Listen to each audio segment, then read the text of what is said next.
Welcome to Going In Blind. I'm your host, Zach Tidwell, and my guest today started his career as a rabbi in Israel, probably the best place to be a rabbi, I would imagine. But he wound up going a different direction and now holds two doctoral degrees, one in divinity, another in pastoral counseling. And he also administers a different kind of therapy that I'd never heard of until we were introduced to each other by Deke Letzin, former guest on this show, that really the foundation of which, or the foundation of logotherapy seems to be rooted in a lot of the things that come up just conversationally in a show, especially when we get into people's stories that really lean into or kind of divulge or dissect their adversities that they face. I'm interested to see where we go on that, but also this man's had quite a unique life experience, and I think we're probably going to go to some pretty deep places today. But before we do, I just wanted to make a couple quick announcements as usual. You guys have heard me talk about it if you've been listening for a while, but my book is on the way. I don't have a release date scheduled for it yet because I am working with an editor for a couple of rounds of editing before it does go to print. But to understand why I might be writing a memoir, you can head over to my website at zachtidwell.com and read a little bit about me there. And you can also join the mailing list while you're there to get announcements once I do have them about the publishing of the book, some deals for pre-ordering and all that good stuff. And the last item I have is, if you have been listening for a while, please leave a rating and review wherever you are listening, especially on Apple Podcasts. I know that's a lot to ask, but that does help the show grow. And that is the best way to help it grow outside of word of mouth. And if you want to start watching these episodes, you can now do that. So head on over to YouTube and subscribe to the channel there. But with all of that out of the way, this is Double Doctor Baruch Halevi. B, how's it going? Hey brother, how you doing? You can just call me B. Get rid of all those letters except keep that one letter B. All right, Double Doctor B. That's what. Fair enough. Yeah. Fair enough. Yeah, honored and privileged to be on your show. Thank you. Yeah, and this is it's a different journey you've been on. So I'm excited to dig into it with you. And I really wanted to start with how or why, you know, how'd you end up being a rabbi while you were living in Israel? Yeah, so although I guess the viewers who are watching online might think I look Israeli, kind of dark complected, I'm actually Nebraskan. That's my origin story. Way less exotic than Israel. Born and raised in Nebraska. Always passionate about my identity as a Jew, though never that interested in the faith aspect of it. I grew up, all my friends, still my friends to this day are evangelical Christians.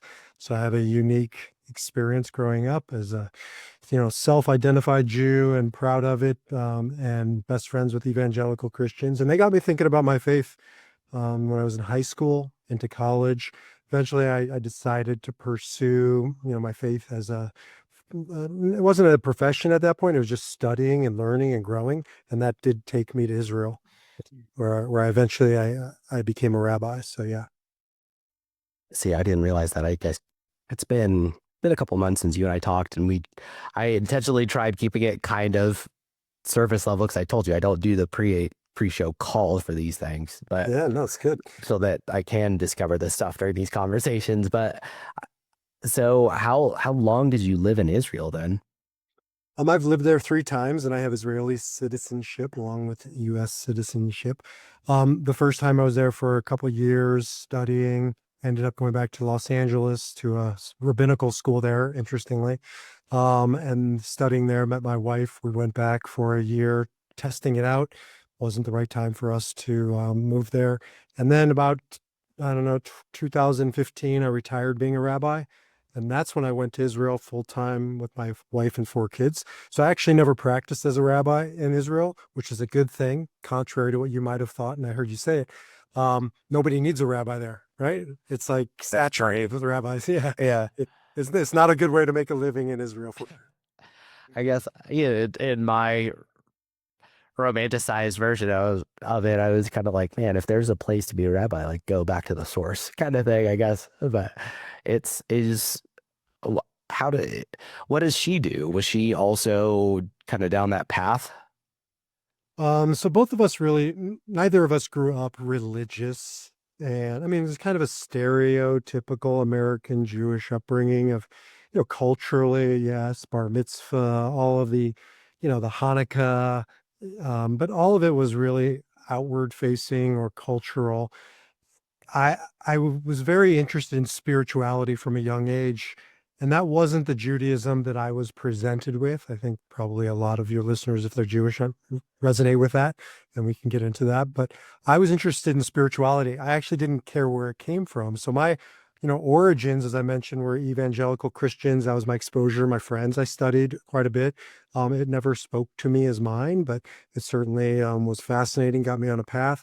I then found Buddhism and studied Buddhism for quite some time. And that felt a little more organic. There's a lot of Jews in the world who also are Buddhist in orientation. I think partially because it doesn't really compete. It doesn't feel like it competes with our identity as much as like Christianity might, or conflict with our, our religion. So In terms of the two belief systems. yeah, because it's arguable that Buddhism isn't exactly a religion as much as it is a philosophy and way of life, right? Whereas Okay. Christianity, by definition, is a faith-based religion. That's the entry point. So, as a Jew, I think Jews tend to be more comfortable in philosophies and Buddhist practice, mindfulness, meditation, because it doesn't seem to make a competing demand on our faith. Hmm. So you meet a lot. In fact, there's so many Jews out there practicing Buddhism. They're called Jubus. What? Yeah, it's a thing. It's a, Okay. and in fact, we don't have to go down this path, but there are more Buddhist teachers today in America that were born Jewish than were born Buddhist. I'll say that again. There are more teachers today teaching Buddhism that were born Jewish than were born Buddhist. It's a staggering fact. Huh. So can you that's interesting. And I looked up the stats on even just in the US population because I was thinking, obviously I've met Jewish people, but I've never been close with any. I've just never, it's just life has happened that way. And so I don't know. I was trying to ponder, it's almost, I have kind of like elementary questions on some of this stuff that I want to ask, and I'll probably forego asking and just save it for a private conversation with you at some point. But can you expand on what you had said about the Judaism or it not being the Judaism that you were presented with earlier? So Judaism, super complicated. When I was a rabbi, I would be invited to sit on multiple types of panels. I'd sit on a panel with an imam and a minister and a priest, etc. And on that same day, I might sit on a panel with an African American and, somebody who's other ethnicities, cultures. Judaism is a unique breed in that we are both a culture, we are a religion, and we are a national identity, Israel, the Jewish homeland. Mhm. So, you're a Jew if you're born to a Jewish mother, regardless of what you believe. So it isn't a faith-based religion. I would argue faith is essential to it, but it is not the defining definition of what how you become a Jew. And again, you're born into it, whether you like it or not. And so many Jews you'll meet are cultural Jews. I think like many Christians, frankly, in America today, that are cultural Christians. But Jews in America tend to be more cultural, and then they tend towards spirituality elsewhere. So I know lots of Jews who are founded in Buddhism and yoga and other traditions. And that's a shame because Judaism has a deep, rich spiritual tradition and practice. But I don't think most of us certainly at the end of the 20th century and into the early part of the 21st century, were given Judaism as a spiritual pathway. And a lot of that's changed, and I was a part of some of that change. And when you say that you weren't given that as a spiritual pathway, that you weren't allowed to have that separated from the cultural identity?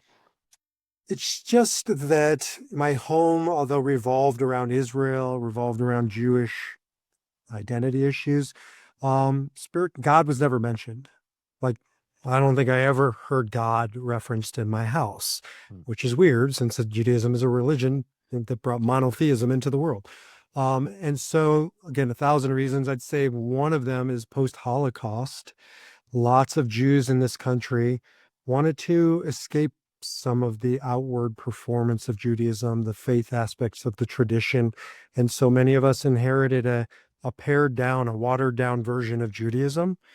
And it wasn't that my parents didn't discourage spiritual practice or faith.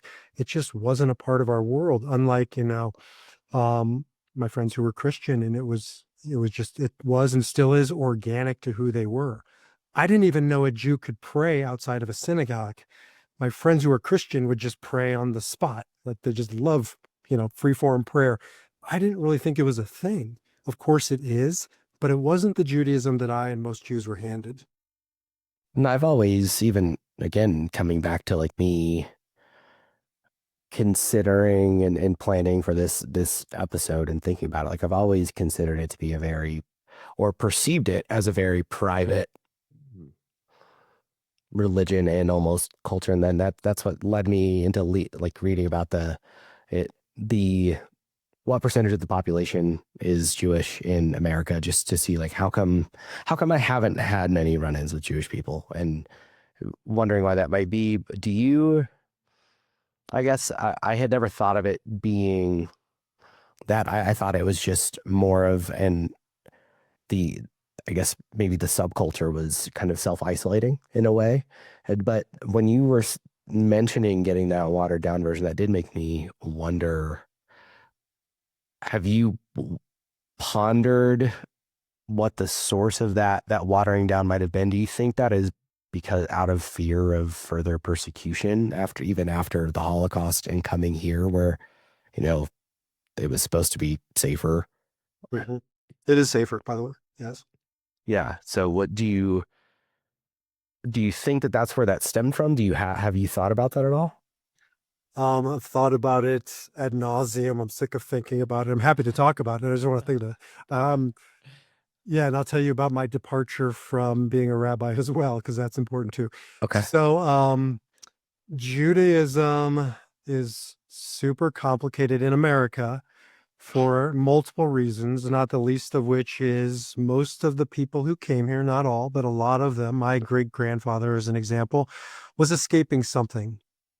Right. And you mentioned, persecution, pogroms in Eastern Europe and Russia, and of course the Holocaust and just ongoing perennial persecution. I don't have to make the case, the Jewish people have been persecuted, and we can get into modern day issues. Still are. Yeah. Exactly. But there was a running from on many different levels, and America was the golden, Medina, the promised land in many ways for the Jewish people. And so when they came here, they wanted to succeed. And I think Jews were very much wired for success in America. Judaism is an intellectual oriented religion. As an example, you can't really be a good Jew if you can't read and write.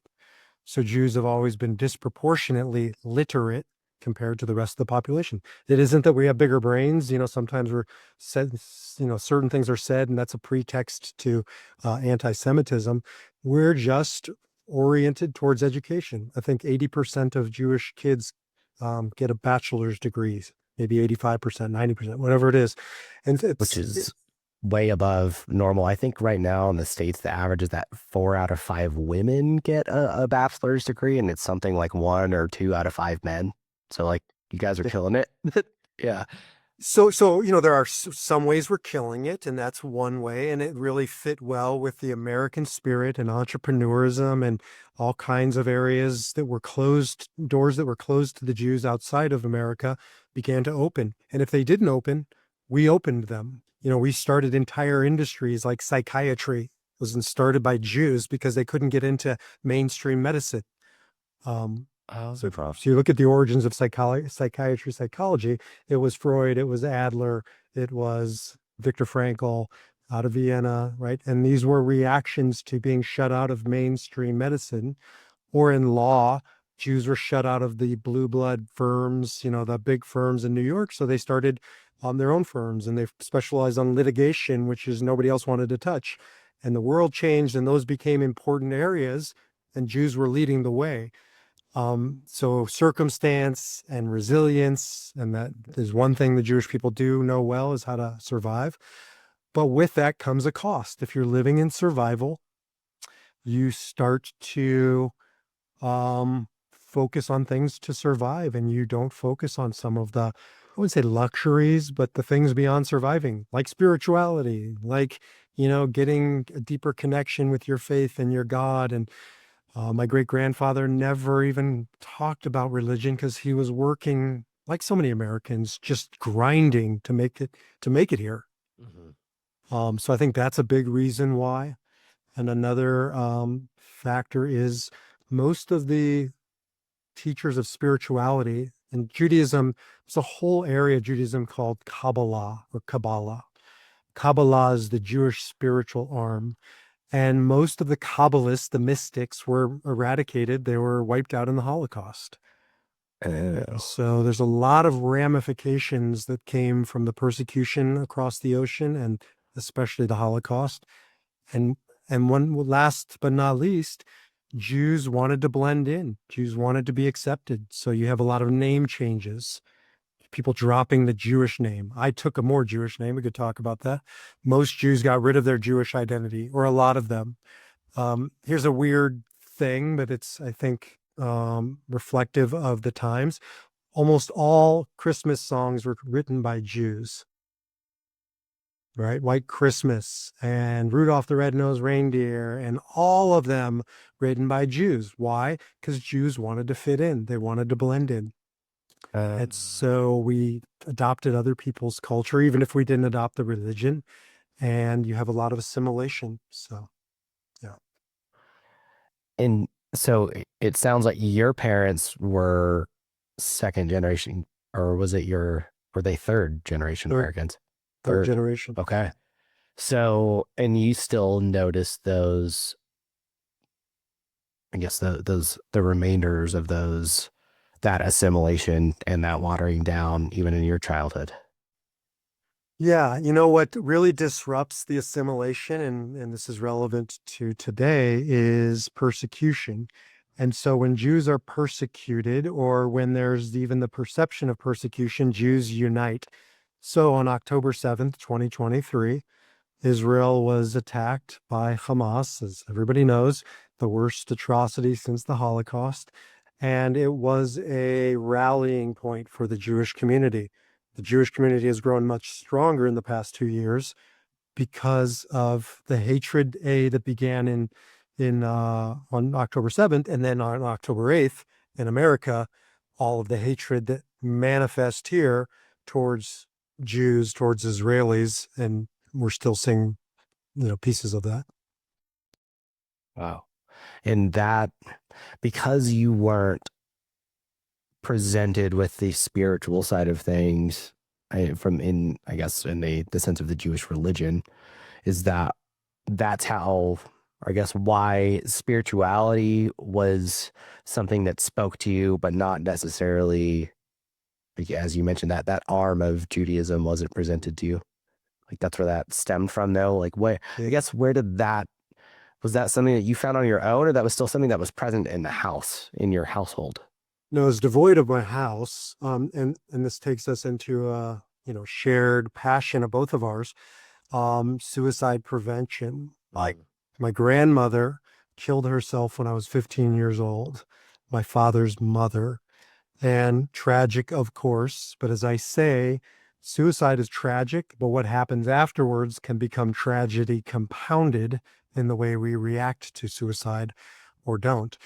My father, I'm happy to talk more about it. I just wrote a book about it. But my father found my mother, his mother, my grandmother. He blamed himself for it. He was a very successful, outwardly successful businessman, husband, father, blah, blah, blah. And that was the moment, I believe, that he started his descent over the next 20 years. And I watched my father descend into ultimately hell. slowly over time, throwing away his life, his wife, his friendships, his career, his company. And I believe in those early years, I was reacting to watching my father, and spirituality, however you want to define that, started to become more and more appealing to me. Something transcendent, something within me. And that's when I started to really wake up to potential pathways for spiritual expression, spiritual practice. Are you okay drilling into some of that? Yeah, absolutely. I live for Okay. this. Yeah, so I'm curious. This is something I talk about quite a bit, is that guilt that, and I see it through speaking about it, whether it's giving speeches somewhere on podcasts or whatever in private, given the fact that I wear the aftermath of my suicide attempt every day. It comes up even with Uber drivers. Like it's always, the blindness always comes up, and I'm very open about it. So I get into these discussions with people, and I'm sure you've probably seen too. It seems to me, and maybe my data set is skewed because of the fact that, again, it is something that is a huge part of my life now. But it seems like most people have been touched by suicide, maybe not directly, but they at least know someone who has been touched directly by it. And a common thread, even I just had someone recently who had told me that her cousin's daughter killed herself, and then 2 months later, her cousin killed himself because he couldn't deal with the grief. And a lot of times, it seems to me that that is understandable but misplaced guilt that people take on because we as humans always want to be able to fix Yeah. the problem. And again, it is understandable, but it is not, if you are outside of intentional malicious behavior or ignoring a problem, if you are left behind after a suicide, if you are that son who was left behind by a mother, even like, I can't imagine what it would be like for your dad to find his mom, but that is not your fault. With him, I mean, I don't, did you ever have a conversation with him about, because you said you saw that over the course of 20 years, but was there ever a conversation about, it sounds like, the trajectory that you saw that he was on, and also where that guilt came from him, or where the source of that guilt was for him? It's a great set of questions. It's deep. I don't have an answer, but I have some answers. Um, so it was the 80s, and mental health, wellness was treated very differently. I mean, I was 15 years old. I was the third on the scene. My grandfather found my grandmother. My father found or came in after he called my father before he called the paramedics. To this day, I don't know why. And she had shot herself through the heart. So it wasn't a clean suicide, unlike, taking drugs or something. It was extremely messy, graphic. And I'm 15, and I raced across town in my car. I had a driver's permit. Um, and I walked in and I saw the aftermath. I didn't see my grandmother. I saw them carting her out, but I saw my father covered in blood, and I went into the basement and I saw that, it's etched into my soul. You would think that I would have gone to therapy, like talk to somebody. My parents they're educated, they're sophisticated. That was never presented as an option, as a thing. I don't judge them for it because I think it was a different time. But, I just say that because I can only imagine how long he had been navigating her mental illness, and she was mentally ill.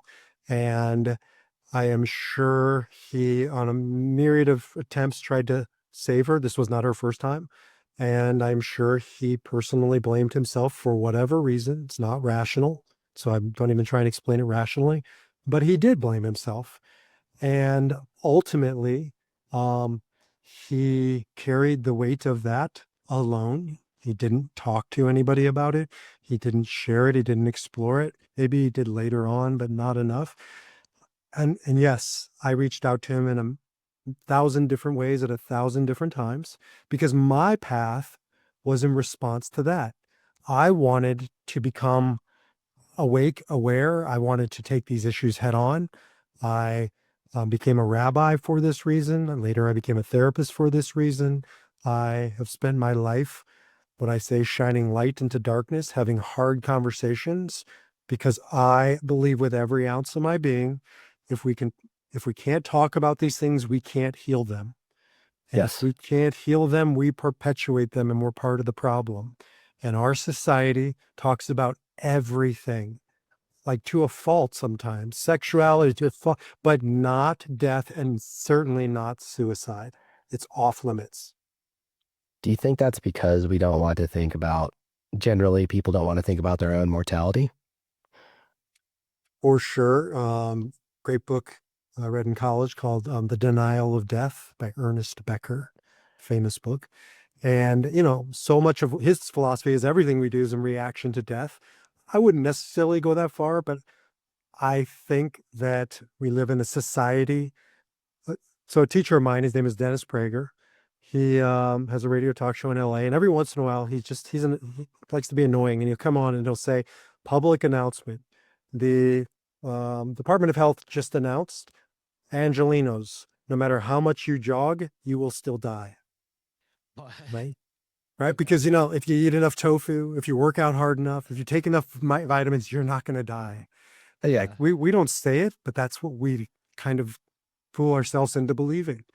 And Yeah. people more than ever believe, in we can stave off death. And maybe we can, but we can't do it forever. And there's a fear that has grown around that.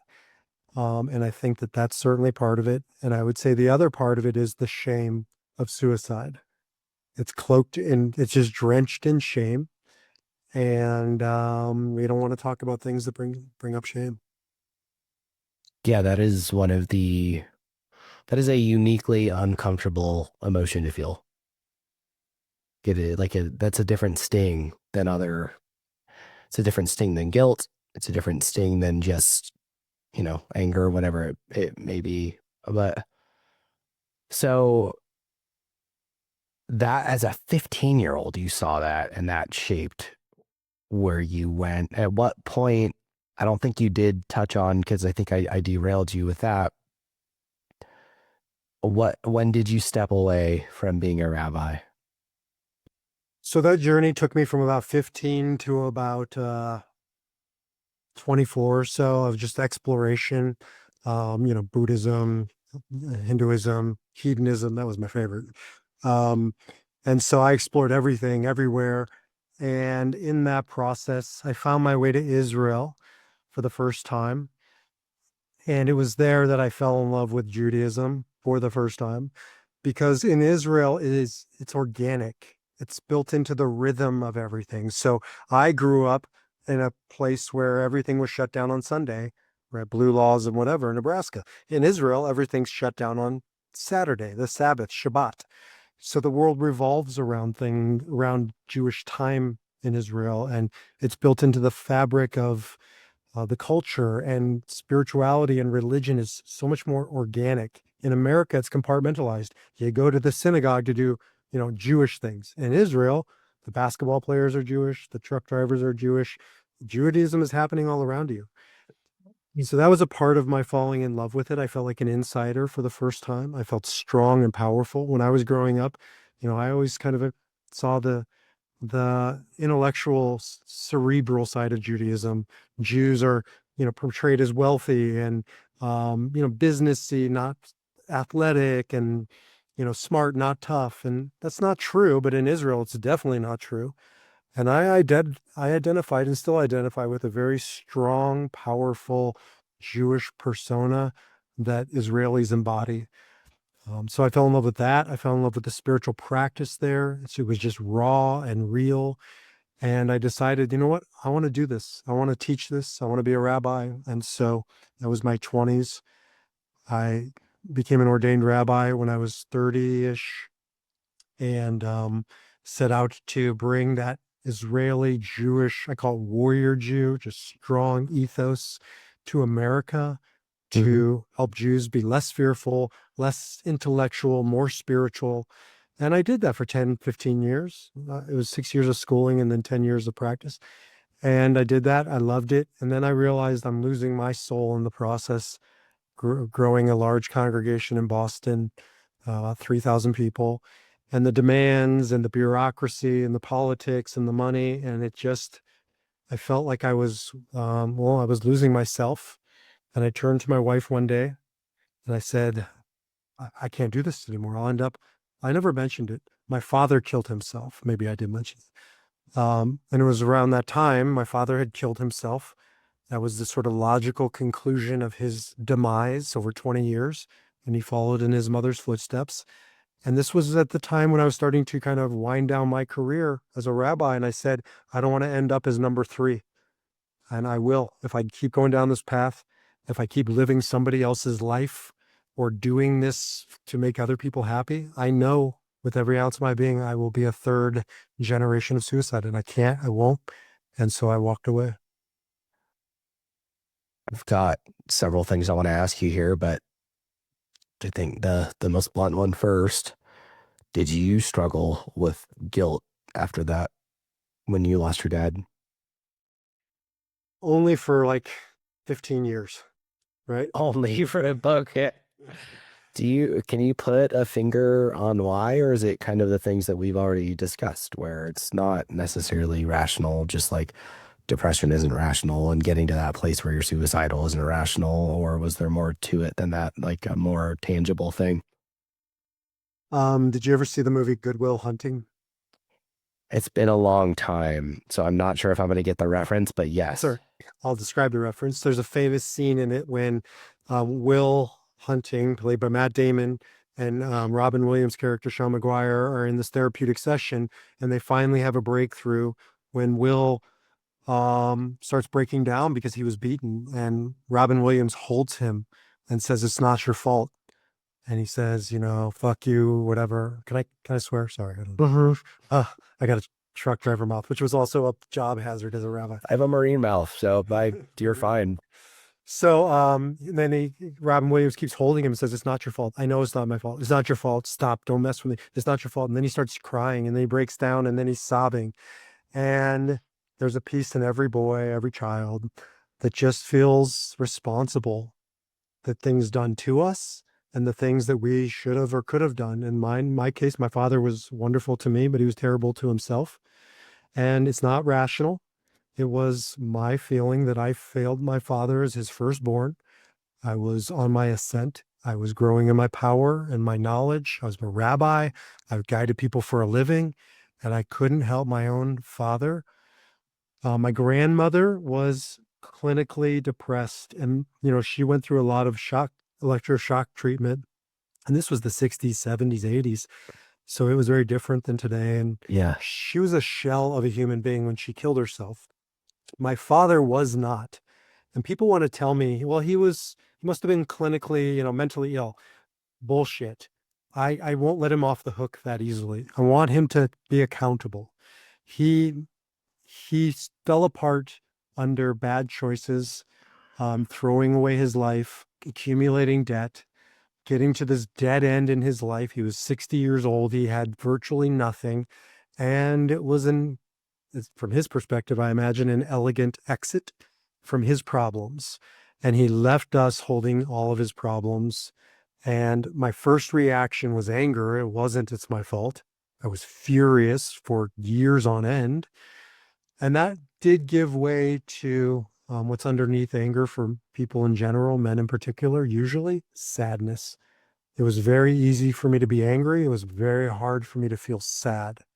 So I went through my anger waves, and eventually I went through my sadness waves, and I eventually released it. And now I feel free from it. And here we are.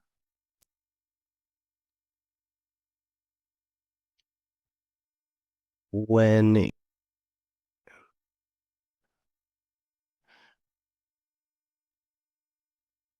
when you say, he wasn't mentally ill and that, and I apologize if I just misquoted you there. Don't like call me on that if I did, but like, was in these bad decisions he was making, was it, It sounds like he lost a bunch of money. Obviously, the debt and stuff. Was he abusing substances? And what was this? Did it seem to you like he was chasing? He was filling a void with where that money was going and chasing things, or are you okay delving into what was going on there? Yeah, nothing's off limits. And to me, this is how you redeem tragedy. My teacher, Viktor Frankl, who I'm sure we'll talk about, says we are here to transform tragedy into triumph. And when we talk about these things, we transform tragedy into triumph. So I'll just, say that. Um, my father, ironically, towards the end of his life, was what he would call spiritual. He failed at his marriage. He failed at his profession. He failed at his, business. He threw it away. He failed at his friendships. He failed at everything. He became spiritual, and he's a spiritual seeker. And he, I would argue, didn't find an authentic, real spirituality. He found a spirituality that it was like candy version of nutrients. It made him feel good, but it didn't make him take accountability. Because of the offered salvation and being saved from or absolved of sins and things like that. Yeah, I mean, I would say a little less theologically driven and more feel-good driven. So I see this a lot in New Age circles. I call it spiritual bypass, where people want to bypass doing the hard work of taking responsibility for ourselves and our choices and the darkness and the suffering. And I just want to get to the good stuff. So people talk about manifesting. I want to manifest. Don't be negative, be positive, right? You be fucking positive for sure and balance your checkbook, right? The Arabs in the Middle East have a saying, have faith in God and tie up your camels, right? And my dad wanted to bypass tying up the camels and fixing the relationships and making a profession and paying off the debt. And he just wanted to meditate. He just wanted to surround himself with the woo-woo crowd. Let's meditate, let's manifest, let's not be negative. And the extreme of this was in the early 2000s. There was a movement called, or there was a book and then a movie called The Secret. And The Secret took the world by storm. It was all the rage and everybody wanted to manifest. And it was a bunch of bullshit. It was about wanting the outcome of all this real spiritual work, but Without not the doing work. the work. Exactly. Yeah. So my dad spiritually bypassed his way to suicide because one day it all caught up with him and he realized, or he was caught without the tools, the resilience. I don't know what it was. It was one more blow to his ego or to his bank account. I don't know, but whatever it was, he decided, you know what? I'm out of here. He wrote a suicide letter that was generic. It wasn't personal to me or my siblings or my family. And it was, I want to be an angel. I can serve you all on the other side, being your spiritual guide better than I can serve you here. That is the epitome of spiritual bypass. Because my siblings and I, my children, we didn't want an angel. We wanted a father and a grandfather, and I'll take one banged up and broken all day long over one that's dead and an angel on the other side. Mm. It is. I mean, it's when you put it like that, it does. I honestly, I haven't put much thought into the manifesting ideology because just think it's fucking silly, to be honest. I just always kind of have. So I haven't done deep pondering of it other than the fact that I think it is bullshit for the same reasons you've kind of highlighted here, where it is, and not in the spiritual sense, but like you're not just going to make something happen because you will it into fruition without doing the work that coincides with that. But so it's interesting because I've never thought about it in this way, but that when in that light or when framed in that light, it is like a form of escapism almost, or it sounds like it functioned like that for Yes. him. So is suicide. Uh, yeah, I mean, Suicide is the ultimate escape. literally it is escape. Yeah. That's why when I shot myself, I felt like the place that I was in was inescapable except for that, except for death. That's what gets Yeah. people there.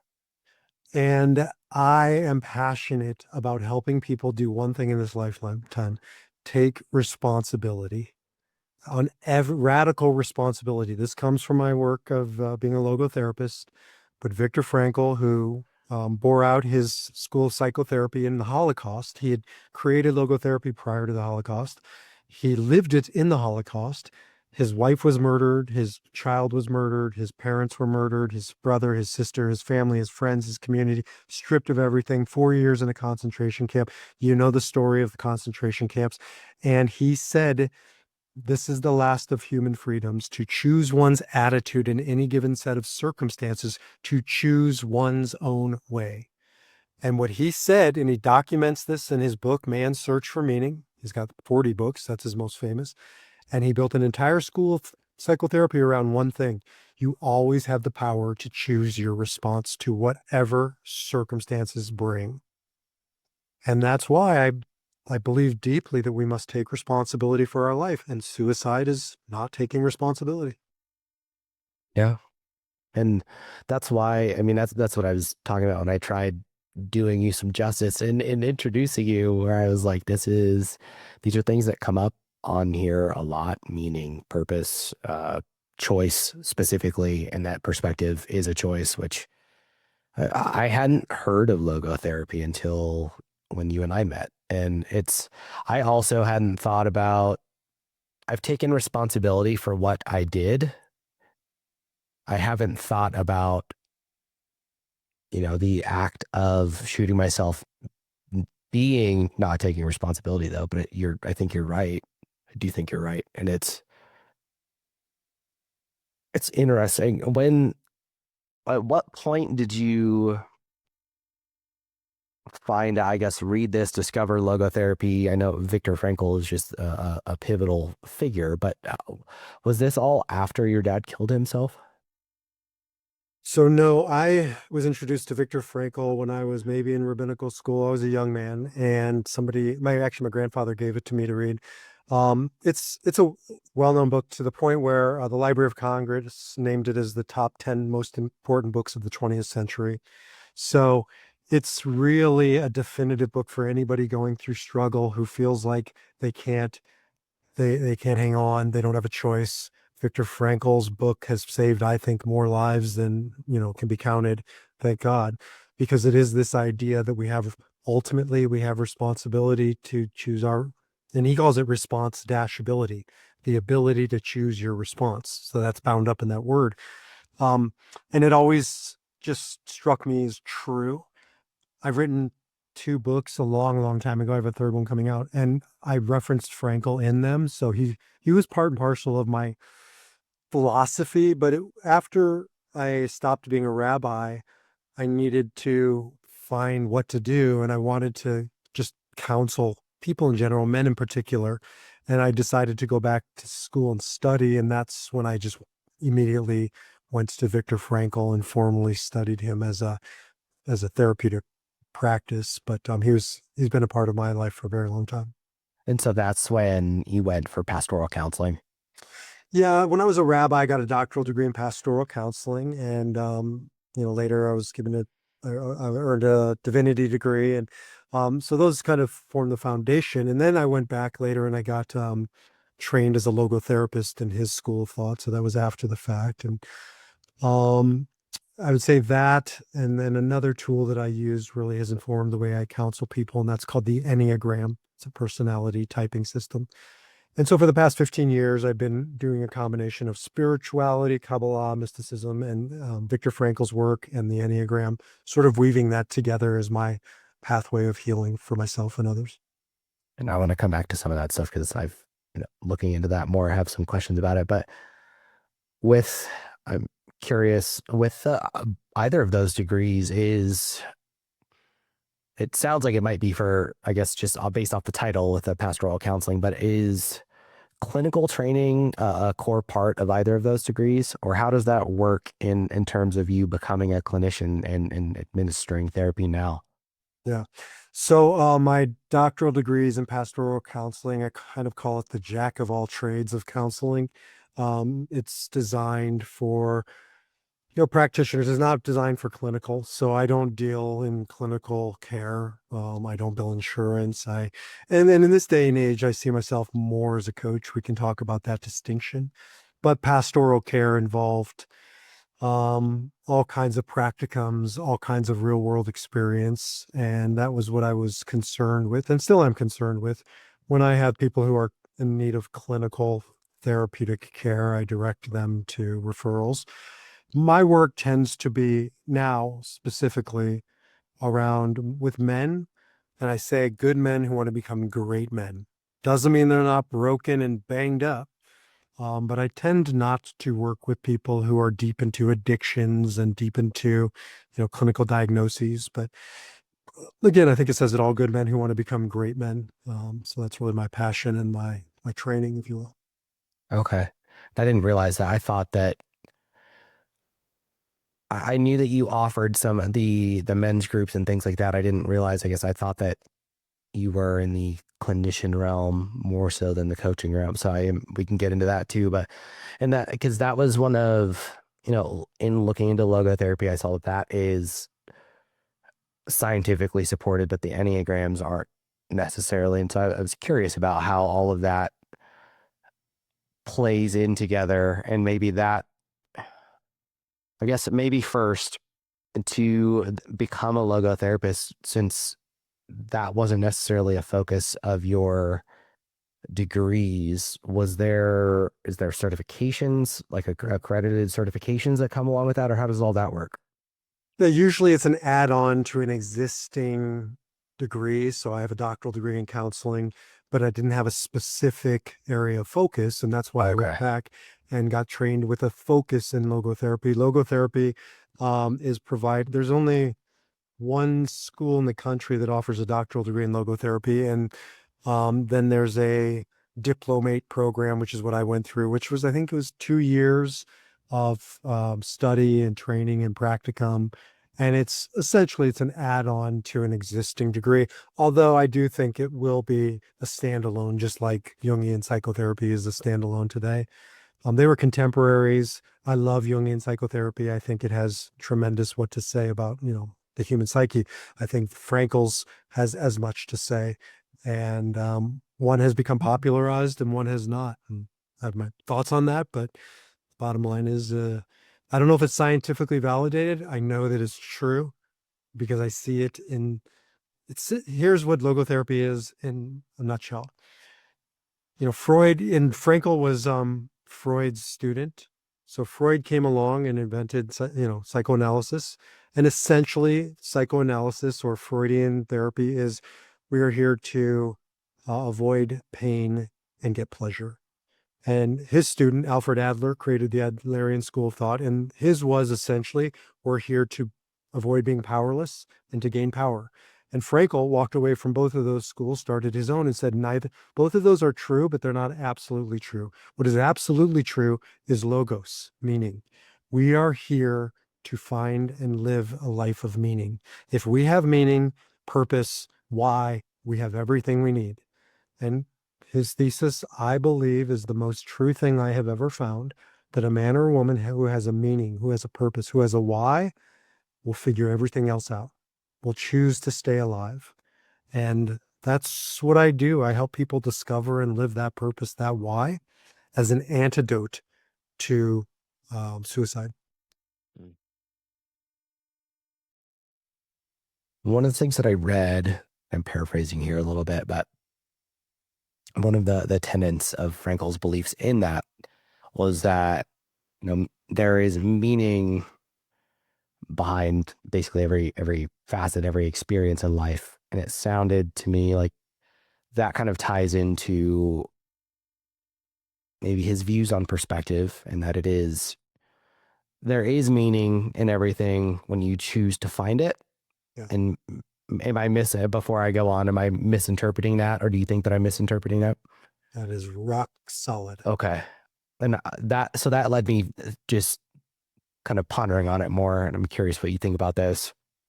I almost felt like it's an interesting thought. Obviously we will never have the answer, but it almost sounds, the thought that I had was that it almost sounds like, given what he had been through and all the loss that he had experienced and the horrors that man went through, that almost feels like he had to develop that framework to be able to maybe not accept, but to rationalize what had happened to him and all of the people that he loved. And I don't mean that to diminish it, but just that was something that came up to me where it was almost like, I think there's a lot of accuracy to what I've read about it. And like you said, I think it is a very powerful thing, but it almost seems like it was like something that came out of a necessity in order to save himself. I think there's always, that's true. I think there's truth in that, I should say. Absolutely. Because the alternative was to come out the other side as jaded, as broken, as, an empty shell of a human being. So for sure, doesn't still mean it's not true with a capital T. And I would argue, are you a man of faith? Do you believe in God? No, I don't say I think it's important to qualify that with where we're going. I am not an atheist. I think that people who say, I know that there is no God I think that's silly to think that you know all the answers. I am more of I like the idea that the universe maybe itself is God. It's not in the context of a standardized religion. I think where Sure. people have gotten involved is a problem. But Yeah, I don't really care what somebody calls it. I do believe most people believe that there's an absolute ultimate reality, whatever you want to call it. I mean, murdering a person isn't bad because society says it's bad. If I walk down the street and I shoot somebody in the face, I can't say that that's good or bad because of, it's a law. I believe as a deeply religious person, not, in the same way you are, that there's an ultimate truth and it's empirical. It's morally wrong. There are things that are morally right and morally wrong. Nazis murdering 6 million Jews is morally wrong. They rationalized it, but you can't rationalize something that's evil.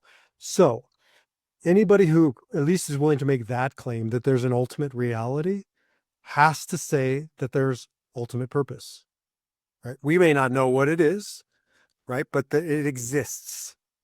And if it exists, then it exists, period. Not sometimes, not when things are good, but when our things are bad. Now, I may not know what the meaning is.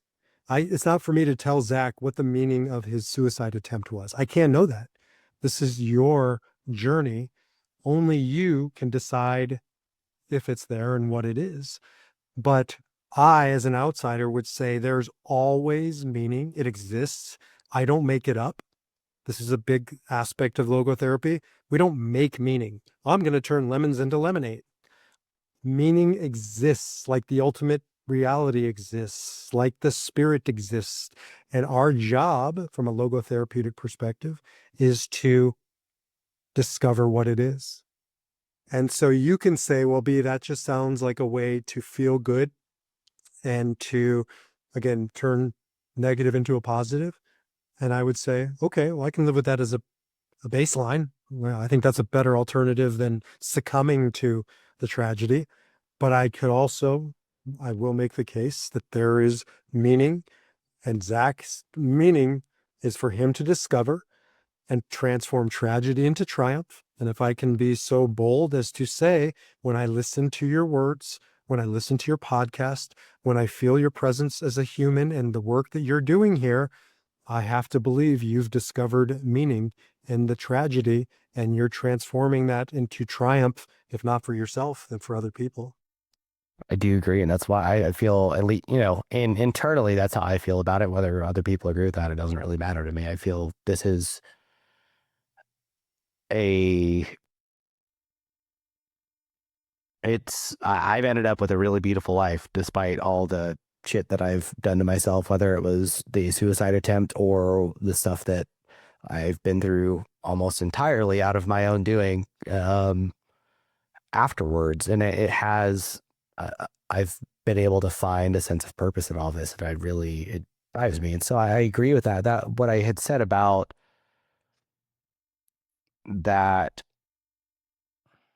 my, I guess, assessment on him developing logotherapy was not disagreeing with it or diminishing it. I just thought it was an interesting idea, and I was just saying it for the sake of No, it's provoking important. discussion. Yeah, It's important. It's an important challenge. And I would say that it reinforces the validity of it's, I don't like to call it therapy because he really saw it as a way to live life, regardless of if it's a therapeutic relationship. So I would say that I trust a man who develops and lives out his principles in hell far more than a man who develops them in a corner office at Harvard in the 20th century, in 21st century, right? He lived it. It worked. It's proven true for countless of others. In fact, I was just listening, I forgot who it was, but I was just listening to somebody who was a hostage in Israel and was just released. And he was captive underground for 500 days. And he said one of the things that got him through was Viktor Frankl's, work and his idea that he who has a why can bear with any how, and that he would just orient himself towards his why over and over and over again. And that allowed him to bear the unthinkable. And I have seen that true over and over again. yeah, and as we move on here, I'm curious because I think it's important to tie this back into what we kind of have already talked about. For one, just to double tap and cover bases, but also, people listening to this are probably driving or doing the dishes or may have missed some of the stuff that we touched on already. So I'm curious, how do you, and I'm not asking this, I do think that there's a difference. I'm just asking how you view this between, because we kind of talked about with the spiritual bypass is that taking that positive perspective and then not doing the work with it. So with logotherapy is, I guess, the that almost way of thinking is geared, I guess, not necessarily, it's not like it's an unreasonably or inherently an unreasonably positive way. You were just finding that, okay, I got something out of this experience, whatever this shitty or positive experiences is that I'm in. But then we still need to address the fact of putting in the work, which I guess is the logotherapy part, right? So Yeah. how does all of that work? How does all of that tie in together? Good question. Spiritual bypass would be to go through something dark. Doesn't matter what it is. Everybody has their dark night of the soul, and say, I don't want to do this. I want to, I call it avoidance, a void dance, a dance around the void. I want to dance around the void. It's the Matrix. You remember the movie The Matrix? It's taking the blue pill and going back to sleep. I don't care if there's meaning here. I just want it to go away. And we can do that. We can dance around the void in 1,000 ways. Logotherapy says you don't only have an opportunity, you have a duty. It is your life's purpose to face the darkness. For Frankl, it was to go into the losses of the Holocaust.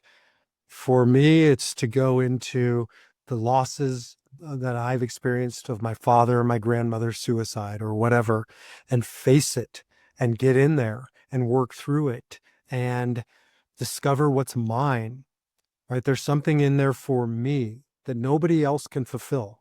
I'm the only one in this lifetime who can go into my father's suicide and extract out a transformation of myself and therefore the people that I help as a result. So I have a mission. My mission is, I call it the 13 minutes mission. I want to push back that clock. Every 13 minutes, a man kills himself to 14 minutes. That's it. That's all I want to do. Because if we do that, 2,888 men will live. Now, I got that in the depths and the darkness of my father's demise.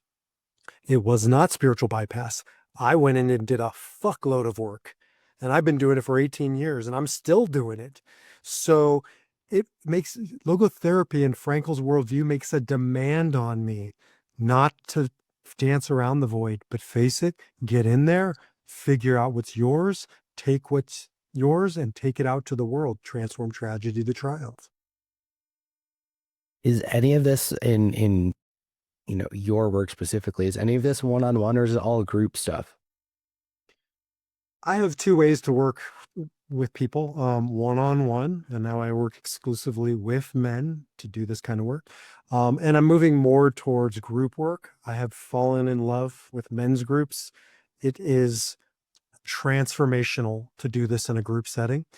And so to that end, I've, with a partner, created a nonprofit called Men's Peer Groups, where we're bringing these core ideas to a very structured men's peer group experience. And we rolled it out here a couple of years ago in Denver. We have 6 groups here, but we're doing it virtually now, our first virtual group, and we're going to be bringing it out to the world here pretty soon. In those groups, is it you come to each meeting, if it's an hour-long meeting, and you are facilitating discussions around certain subjects, or are you just kind of guiding along with what comes up during the group? Yeah, it's a good question. So we're getting the groups set up, facilitating them, getting the leadership trained. It's a very structured process. We have an app that all the guys use ahead of time. They do updates. There's 7 to 10 guys, let's say 10 guys in a group. That the updates alone, you go around the room, it's once a month for 4 hours. That's maybe 70 minutes. And so, and then you take whatever comes up in the updates and you work it through in a coaching process through the rest of the meeting. And then we drip some content in there, some exercises and explorations that are grounded in Viktor Frankl's work and these ideas. And so it's a nice hybrid of a structured peer group. I would say at the end of the day, the men are the content, their life, their story, their journey is the subject matter. And the logotherapeutic and mystical spiritual ideas just sort of are there to help frame it. Okay. Yeah. And are, I guess with that, how is this, how can people find it, and how can, like, when these, how often are cohorts going to be going? This isn't me not done with our conversation yet. I still got some more stuff I want to ask you, but since we're on the subject, I'm still more curious on how this is all structured. And because you did say it's a nonprofit too, how can people take advantage of those services? Thank you. Yes, so we started out as a for-profit and we've been in the process of converting over to nonprofit. It should be finalized here soon. Just because it was easier to get going and, we didn't know if it was going to work and didn't want to go through the process, but it's working. People are responding and you don't build a movement around a for-profit. So, it soon will be a 501c3. Bottom line, men's peer groups, we launch when we have 10 men who are ready to roll. It can be here in person in Denver. It could be, in Cincinnati. It doesn't matter where, but when we have 10 men ready to roll, we roll, or virtually, which makes it a lot easier. I'm in a virtual version just to test it out, and it's amazing. And we meet up once or twice a year for a peer group retreat. That was amazing too. We're integrating plant medicine for those who want it. That's a whole other conversation. Amazing. And you can go to menspeergroups.com and learn more about how you can get involved. And my goal is to build a community so that you're in a peer group, you're not in a peer group, you can have these conversations on a platform. We're developing that as well. Okay.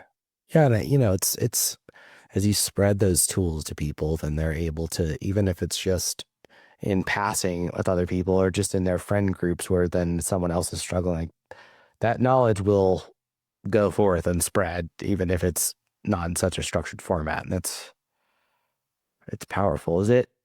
Are you tying it specifically into, is there a specific population? Are you trying to get men who are struggling with suicidal ideation? Because I know, like, are those separate concerns or separate goals here that you're leaning into? Yeah, this is way prior to a man getting to the point where suicide is ideation or an option.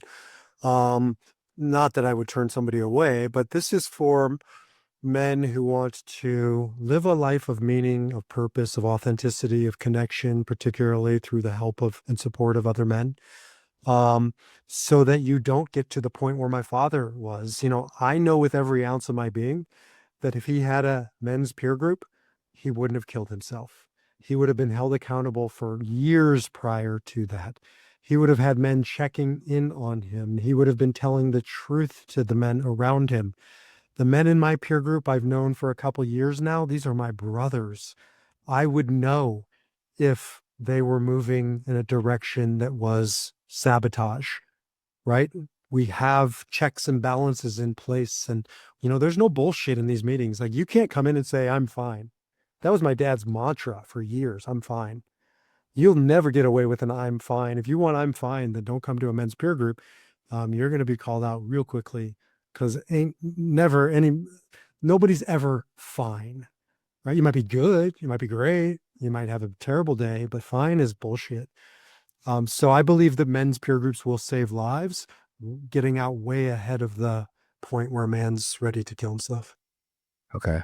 Yeah, I realized that when I asked that, I was like, that's also not, hopefully someone has something more intensive and directed and individualized if they're at that point. But it's with how does is it Enneagrams or Enneagrams? It's Enneagrams, correct? With Yes. how is that what do you use that in placing people into these groups, or how is that play into everything that you do?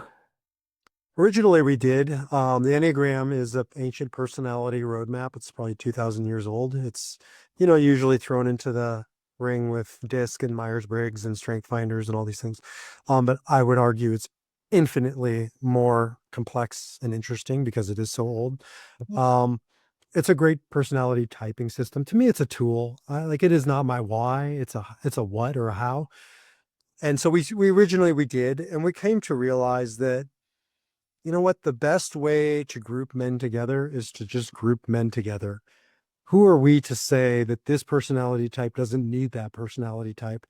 And sort of the randomness of the groupings within reason. I mean, the pureness is that we're dealing with men only, that these men, tend to be in the range of 40 to 65 midlife. We do have a 20-something cohort that's going. We will have some senior retirement cohorts, but the bell on the curve is 40 to 65. And so there's enough pureness in that the personality difference actually enhance it. They don't detract from it. So long way of saying we don't use the Enneagram anymore in it. It's just a tool that I use when I'm coaching and guiding people in my own life. And lots of guys talk about it in men's peer group, the online forum, but it's not a formal part of our process. Okay. Are these groups free, or like how does the nonprofit play into what's going on here? Yeah, we have an initiation fee of $250, and we have a monthly subscription. It's a 1 month, it's a 1 year commitment. So $100 a month. And as we move into the nonprofit model, we'll have resources to offset those costs, and there'll be suggested donations at that point. And they really are now, because I wouldn't turn a man away. But I think nonprofit is a terrible term. We're not going to run a nonprofit. We're going to run a not for profit.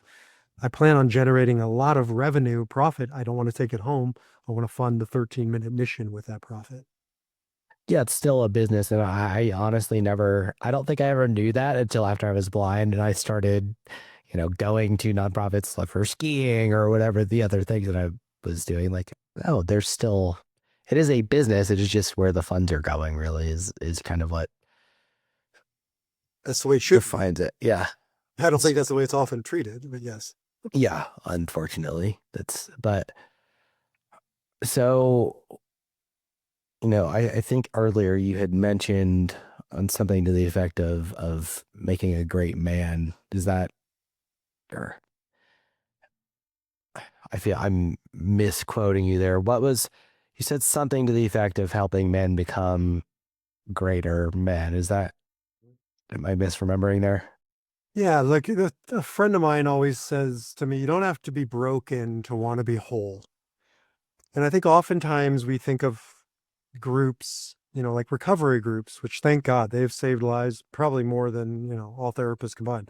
But the pureness in that is broken, right? I'm going to a recovery group because I'm broken and I need to heal and get back to whole. And that's wonderful. But when you talk about peer groups, most men don't think it's an option because they wouldn't say they have anything acute going on. They're not dealing with addiction. They're not going through a divorce. They're not fill in the blank. And you don't have to be broken to want to be whole, right? And so these are opportunities for men who are successful. You can define that however you want. But usually it's one slice of the pie. They're successful in their business life, but they're not successful in their marriage. They're successful as a parent, but they're not successful as a husband. And they want holistic success, right? They want to be a complete man. And to be a complete man, you can't just master one slice of the pie. We are responsible for the entirety of the pie. And so this is a place where men come together to talk about the entirety of the pie, of the life, to redefine success in a much deeper, again, more holistic, organic way than how it's usually defined out in the marketplace.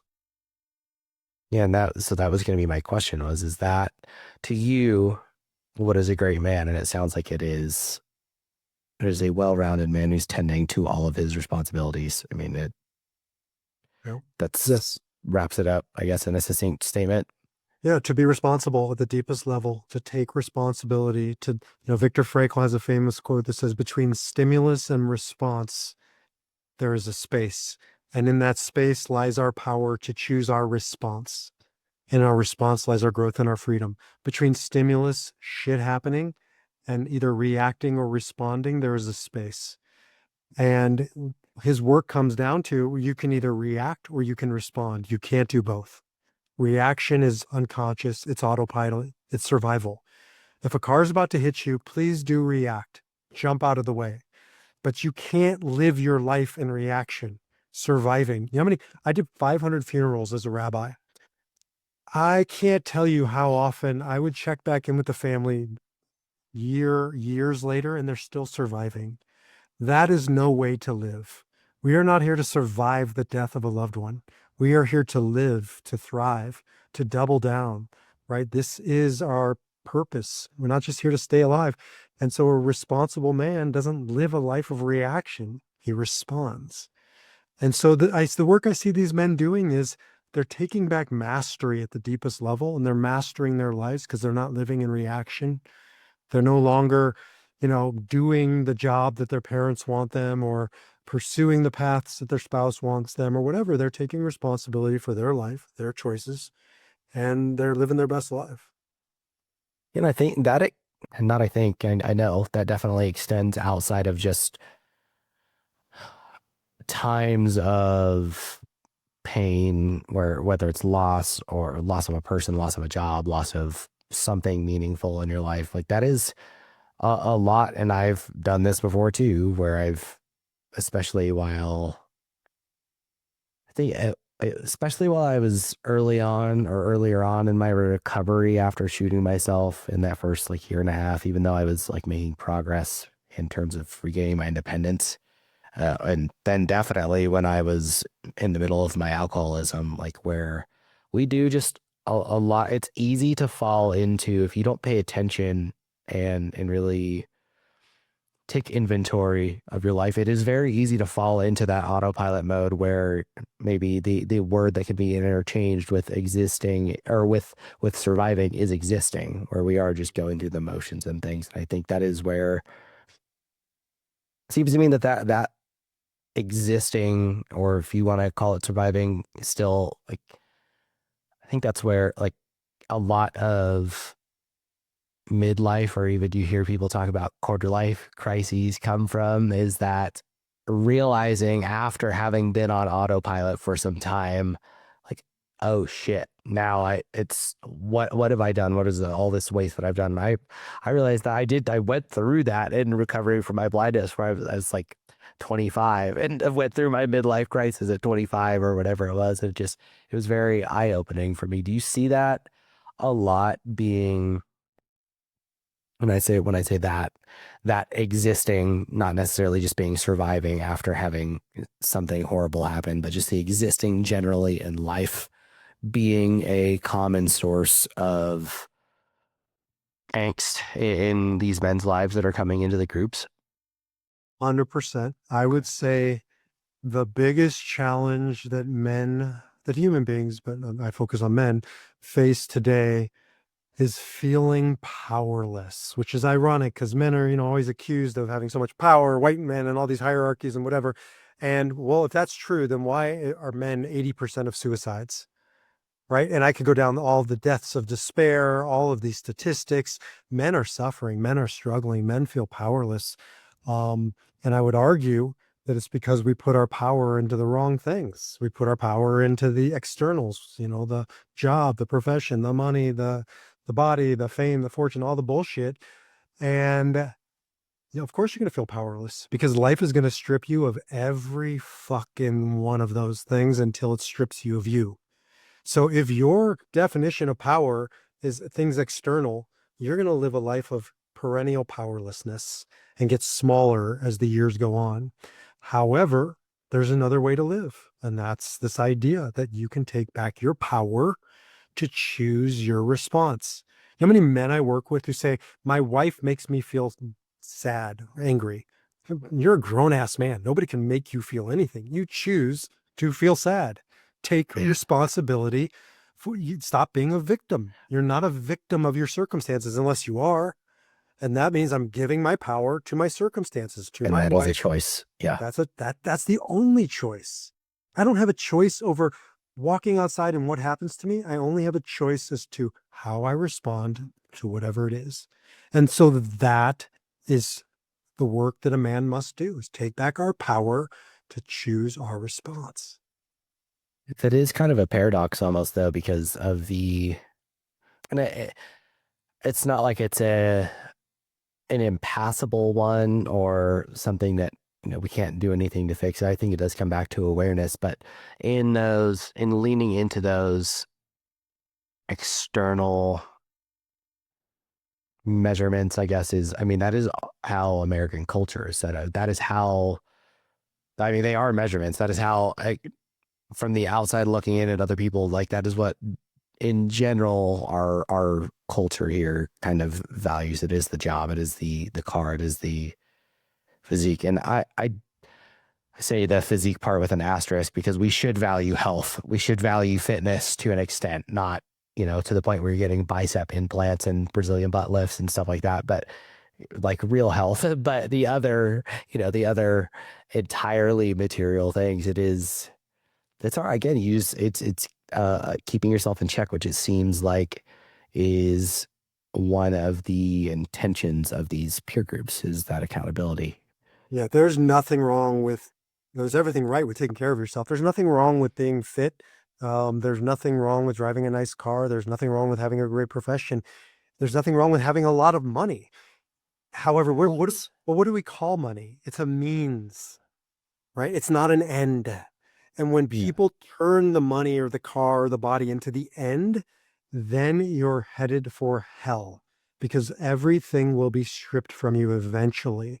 But if it's a means to enjoy life, to contribute to the world, to whatever, that's perfectly wonderful. But that's not the men that I oftentimes meet who are suffering because they have turned the money into an end and it never ends. Would you say that is the point at which that shift is made, is when that switches from a means to becoming a source of identity? For sure. Um, but it's, how do you boil a frog? Slowly.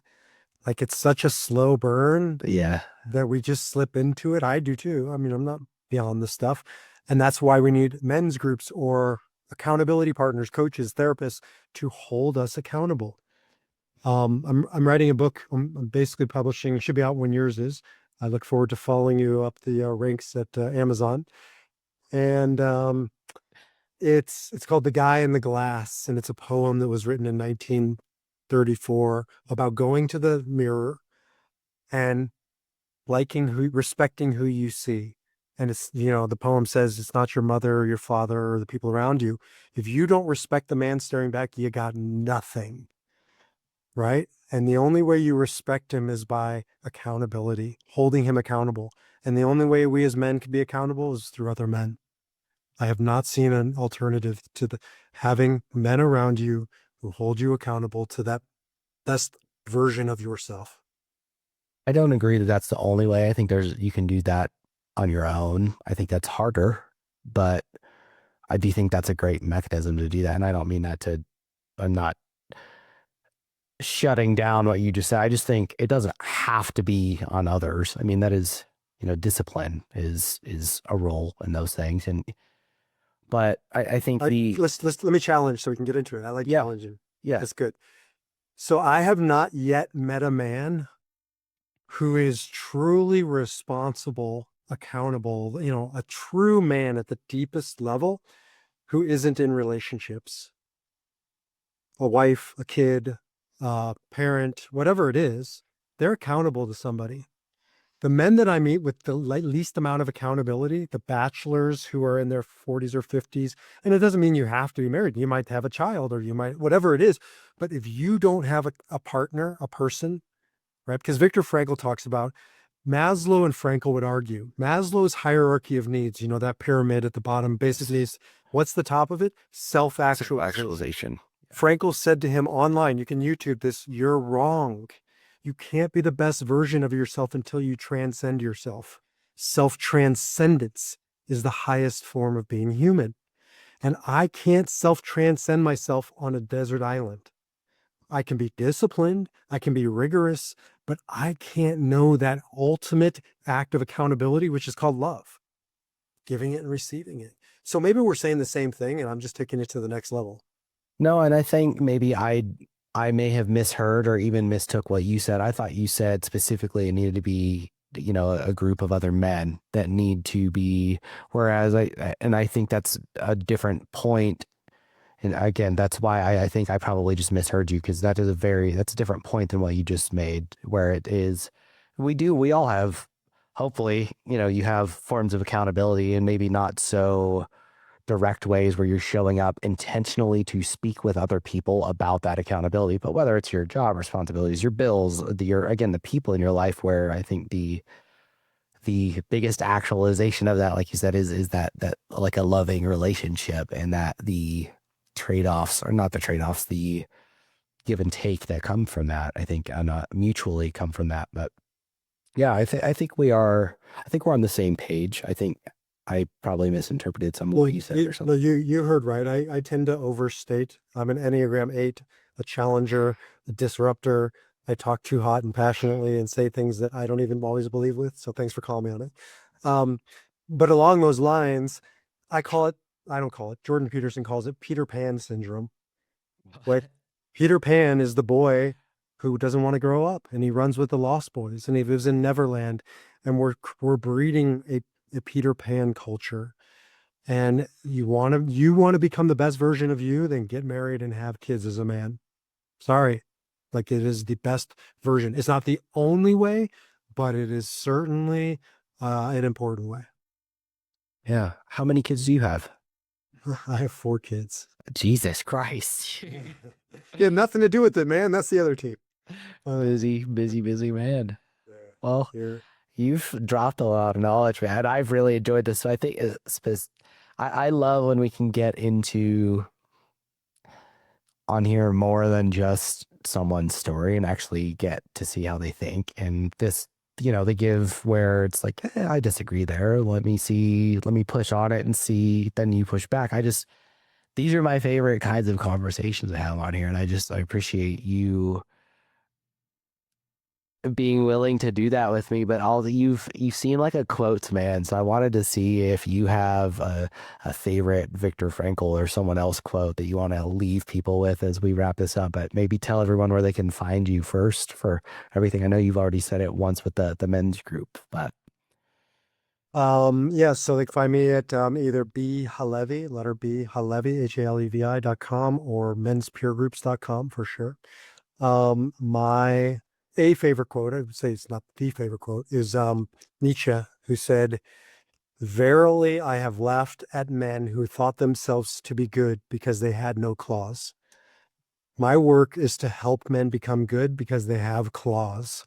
To learn what those claws are, the shadows, the dangers, the darker parts, learn how to harness that, not emasculate it, learn how to repurpose it for a greater good, learn how to celebrate all of him, not just the pretty, shiny parts, but the dark and messy ones too. And I think that that is a much needed message. And I do believe a lot less men will kill themselves if they can embrace the shadows as well. Yeah, I think so. And it's learning the tools to do that is a huge part of it. And it does, once you have those, it becomes not easier, not dealing with depression or whatever challenges is always going to hurt, but then you are more equipped to do so. And then you realize like, oh, this is familiar to me. I know what to do here. I know how to hunker down and where I need to reach out to and what I need to do to keep myself in check here. And I just double Dr. B, man, I appreciate you. I appreciate you can hear your passion when you talk about all this stuff. I think this was really cool. So thank you. Thank you. I feel remiss that I didn't ask you questions. I know it's your podcast, but that means I'm having you on my podcast. You are the questioner. Okay. That sounds good, man. All right, So brother. thanks everyone at home for listening to another episode of Going In Blind. This was a freaking heavy one. So I take it home, listen to it again, check it out on YouTube and digest the little nuggets that you can, and then share this around with another curious mind who needs to hear it. I think we probably left you with a lot to think about on this one, and that's the whole goal with these things. So thanks again, and I'll see you next time.